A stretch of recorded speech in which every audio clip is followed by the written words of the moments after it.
Maintaining intimacy in any relationship is possible, but it does take certain practices until core traits are natural. Once you move into a flow state, your relationship can become easy. And this is assuming both parties are mature, ready, and investing with reciprocity. Without reciprocity, the relationship won't be grounded. But if all parties are investing, it becomes magical. Here are some reminders. Smile at your loved one often. And no matter what's going on, realize that things can change. Don't talk badly about your partner, not even to your parents, your siblings, best friend.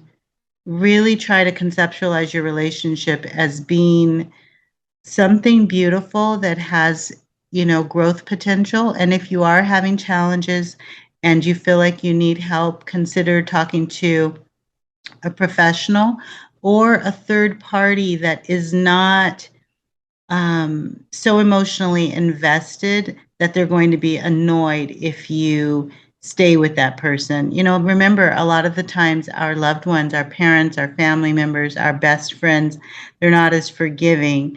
We, in a moment of being upset, may talk badly about our partner or our whoever the relationship is, our kid, it could be anybody, and then once we're over it, those people that we shared the information with, they may not be over it, and a lot of the time they still carry resentment. So be very careful. Try not to talk badly about your partner. Of course, work out together. It's fun. Working out together is a beautiful way to motivate one another and to inspire each other and to encourage, of course, health and fitness. And it's kind of sexy when you're working out with your partner. You might want to also cook with your partner. You might want to shop with your partner. It makes it more interesting to travel with your partner. If you're working out with your partner, you're definitely going to want to see what that partner looks like in their bathing suit come vacation time. If you want quality time with your significant other, be diligent about it, be intentional, and plan it. If you can, pick up one of your partner's hobbies and try to really get into it. This signifies love and interest in what they do. Express gratitude for the relationship and the little things that that person does. Express your needs, be honest, be open. This eliminates the tendency to create buildup and resentment. Just express what you need, express where you're at emotionally, mentally. If you need space, let them know. If you need more hugs, more attention, let them know. I was working with a woman in her late 60s a few years ago, and she really wanted to make love to her husband more often. And she really did not know how to communicate that because she was raised in a time where women didn't talk about sex and they didn't express that they had sexual needs. And so I coached her. This was probably 7 years ago. I coached her in having the conversation with him about her sexual needs, and his response was very sweet. He simply said, "Well, yeah, we can make love more often." It was really sweet. All right, give without any expectations. That's important so that our loved ones don't feel like they're being manipulated or that there's conditions that come with, if we cook for them or if we do their laundry. It would be great if our loved one knows that we're just doing that from the heart. Let your significant other have some space. If they're maybe they need a man cave or a woman cave or whatever you want to call it. Gender doesn't matter. But sometimes we need our personal space. I know for me, I always need to have a sanctuary anywhere that I live. And even if I'm on vacation, I need to have that space where I can meditate and reflect and just have time to myself. Spend time with each other, no matter how busy you are. I know it sounds so simple. These steps seem super simple, but as a marriage family therapist, um, and mental health professional in the psychology field, I interact with people all the time who have forgotten these basic things. They're neglecting these basic things. There are a lot of couples that don't even spend any time together. Research shows that most of us, if we work at a job in a building, a brick and mortar building, we spend most of our time away from home, out of the home. That includes drive time to and from work. And then maybe you've got to go grocery shopping after work. We spend a lot of time away from home, and very little time with our loved ones. And so we want to make sure that the time that we do spend with them is quality time, but sometimes we've got to actually schedule that time and be diligent about the time that we spend with our significant others. Okay, now this one's tough, but when our loved one is at their worst, love them anyway. Remember, this is your person. This is the one you picked. This is the one you selected. I'm certainly not encouraging anyone to put up with bad behavior or poor behavior. But remember, even when the going gets tough, this is the one you chose. And on some level, we maybe subconsciously picked this person because this is the one we want to be with during the hard times, like during a pandemic, or when gas prices are crazy, or when the world is, when there's war, famine, um, crazy things going on in the world. This is your person. So love them even when they're having a bad day. Value the opinion and respect the decisions of your partner. This is very important. We don't want to undermine our relationship by gaslighting or being condescending or minimizing the hopes, dreams, even fears of our loved one. Let's make sure we value them. Let's make sure we demonstrate that we respect them and that they matter to us.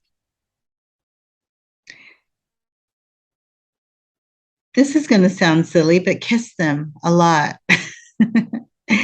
Kiss your partner a lot. Kiss your significant other often. Forehead, eyes, nose, cheeks, brow, chin, neck, hands, knees, elbows, legs, everywhere. Kiss your partner. Kissing is so beautiful. It calms the nervous system. Also hugs. Hug your partner often. There was some research done a few years ago that said that women need to receive 4 to 6 hugs a day. And if they don't have a partner, then they have to learn to hug themselves. But honestly, I would think any human and pet needs hugs on a regular basis. I really do believe that hugs are important, regardless to gender. When you find your partner doing something amazing, it could be the smallest thing. They clean the dishes. Um, they, made dinner, and or they packed lunch for the kids, or they swept the porch, or they just did something amazing. They went and helped the elderly woman across the street with her groceries. You woke up and you see, your spouse across the street taking groceries out of the lady's car and taking them in for her just because she's alone, she's a widow. I mean, when you catch your partner doing something good, celebrate it, honor it, comment about it, make it a big deal. Introduce your partner to the important people in your life, whether that's work colleagues, your best buddies, family members. It's very interesting to me when I work with couples and they don't know their significant others people. They don't know their tribe. They've not met family members that you would think are important to know. They haven't met the best friend. They don't know, when their partner goes on road trips, who they're hanging out with. No judgment, but I find it kind of odd, and I don't find that it creates a firm foundation in a relationship when that's the experience. But again, no judgment, because every relationship is different. Okay, food. They say food is the way to a man's heart. Honestly, I think food is is a love language for a lot of people all over the world, different cultures and traditions. Food is important, right? It's important at weddings. It's important at funerals. You know, funerals will often have a repast afterwards, and food is important. It's very comforting. So whether you make the food yourself, which is a beautiful way to demonstrate love, or you pre order food, or you purchase pre made food and package it just so for the perfect romantic picnic or road trip. Food is a beautiful way to signify to your partner that you were thinking about them, their well being, their nurturing. Whether it's super healthy foods or a little bit of comfort foods or the fried chicken and mashed potatoes, whatever your thing is, food is a wonderful way to solidify a relationship. You know, even if you've had an argument or you're healing after someone had a surgery or you're healing after losing a pet or a loved one, anytime there was a setback, a really nice, wonderful, hearty, home cooked meal, think soups and stews, and my family's from the South. So there's so many ways to demonstrate love with food.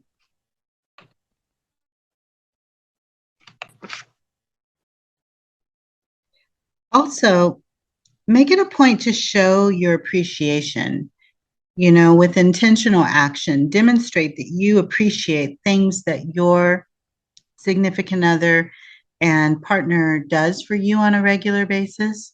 And just for showing up and being a solid partner, someone you can trust and share your life with. Make sure that you are showing appreciation on a regular basis. Make an effort to learn about your partner. No matter how long you've been together, no matter how many years have gone by, there's always new things, subtle nuances, because we're all evolving, we're always changing.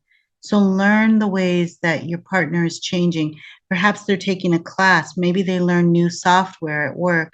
Always give yourself permission to explore who they are and who they're becoming and how they're growing and how they're evolving. Your partner will appreciate that and your relationship will benefit from it. Unplug from technology and social media as often as you can to just be present with one another.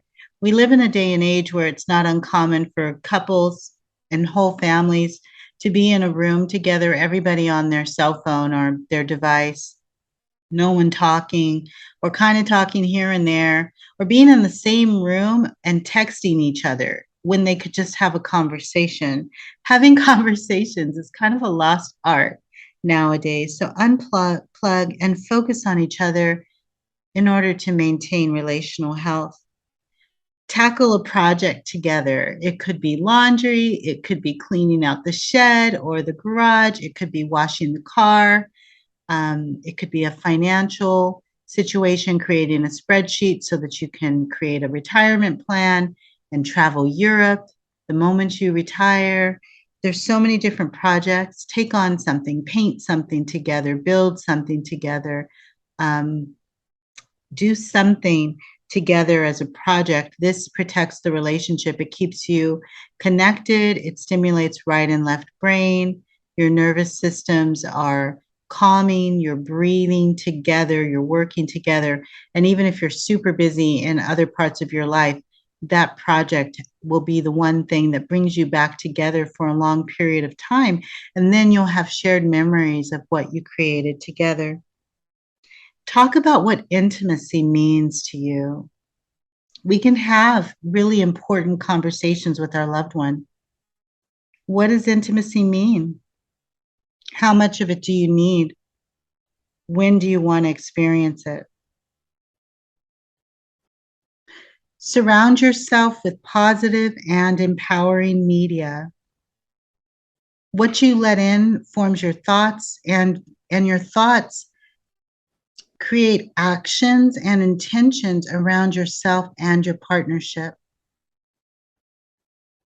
If you are taking in social media that is, always going on rants, ragging on the opposite sex or whatever gender you prefer, if you're always inundating yourself with negativity, you are probably going to bring in some negativity into the relationship. You're going to judge, you're going to criticize, you're going to see the glass is half empty. You're not going to see all that your partner brings to the table if you're constantly filling your brain and your heart space, your mind and your energy filled with negativity about relationships. There's so much media. It actually breaks my heart, to be honest, when I see or hear things that are just, one sex basically ripping to shreds the other sex. I really don't like that at all. Why do we do that? Even if we've had bad experiences, with a boss or with a partner or with a parent that was the opposite sex, why do we assume that that means that they're all that way? Or if we've experienced a lot of that with a lot of people, why do we just assume that it's that way across the board? Perhaps we've been playing small. Perhaps we didn't know we deserved better. Perhaps who we're dating and interacting with is a reflection of our own lack of self-worth. But let's try to surround ourselves with positive and empowering media that celebrates love, that celebrates diversity, that celebrates the genders without judgment. And also, in order to protect your relationship, spend time with kind people. Kind people help you to be kinder to yourself and to your partner. If you're with mean, ruthless humans, scammers, users, takers, if you've surrounded yourself with these types of humans, your relationship is going to be, to some degree, a reflection of what you are interacting with on a regular basis. Also, forget about what other people think about you and your relationship. That's none of your concern, none of your business. People are always going to have an opinion. And if you allow it, people will dictate who you date, how you date, what person is right for you. I know in my case, even though I am considered a relationship expert and a relationship coach because I am a marriage and family therapist and um, I have studied clinical psychology. But honestly, in my personal life, when anyone's ever tried to set me up with someone, they never matched me well. I'm not saying that the people that they tried to match me with weren't good people. There's lots of beautiful humans in the world, and I love interacting and meeting new people. But I guess what I'm saying is nobody knows my love language like I know my love language. Nobody knows my subtle nuances and the things that light me up and light my world up and create bliss and joy for me other than me. I'm the one who knows me and you know you, right? And so if we're not careful, our friends, well-meaning family members and loved ones, um, will run your relationship and dictate what should be happening in your relationship and how your partner should be treating you. Nobody can decide that except for you and your partner. And so while I'm all about having beautiful relationships around your partnership, because I think it's nice. It's nice to have couples that you hang out with and other families that you hang out with. But at the end of the day, your relationship is yours to nurture and yours to nourish. And how you conduct yourselves with one another is nobody's business. So be very careful letting people in so much that they have a stake in your relationship and that they have a say in how your relationship unfolds. So just remember, these are just a few little relationship reminders. Just remember that maintaining intimacy and relational health is very possible. You just have to be diligent. There's many things that you want to be aware of and remain cognizant about. Be diligent about the gestures. that you incorporate in your relationship so that your partner feels loved. Be diligent about how you nurture intimacy in your relationship, practicing nourishment exercises in your partnership on a regular basis will assure relational health. Be imaginative, remain creative, stay optimistic, and treat your relationship like it is the adventure of a lifetime. And it truly shall be. That will be the experience that you have.